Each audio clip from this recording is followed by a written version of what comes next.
Welcome to the channel about news from around the world. While you subscribe and like it, we're going to start. A British journalist expressed surprise at life in Russia under sanctions. Diana Magnay, a correspondent for Sky News, mentioned that Western businesses are still present in Russia, which she did not expect during the crisis. She noted that Russia is successfully coping with the restrictive measures. For instance, Inditex, the company that owns the Zara brand, opened a store with Russian names, likely selling goods produced in Russia.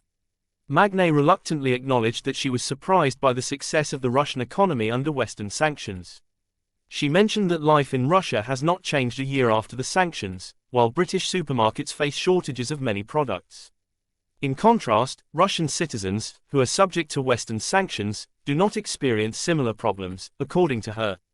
Photos from stores and food courts create the impression that the praised Western sanctions do not have a significant impact on Moscow, she stated. Another journalist, Vataro Nakamura, from Japan, called Western sanctions against Russia ineffective. His article, published on a portal, highlighted that the mentality of Russians is one of the reasons for the country's resilience.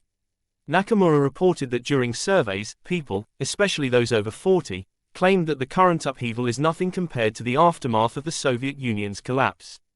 He noted that Western sanctions have had some influence on Russia, but the country has not faced the severe difficulties that the Japanese anticipated. The journalist emphasized that reports from Western and Japanese media could give the impression that Russia's economy would collapse under the impact of the sanctions. However, it has demonstrated remarkable resilience. In response to the departure of several Western brands from Russia, authorities simply allowed parallel imports.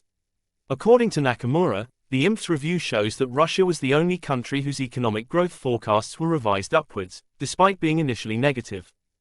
Thank you for watching. If you're interested, subscribe and leave a comment.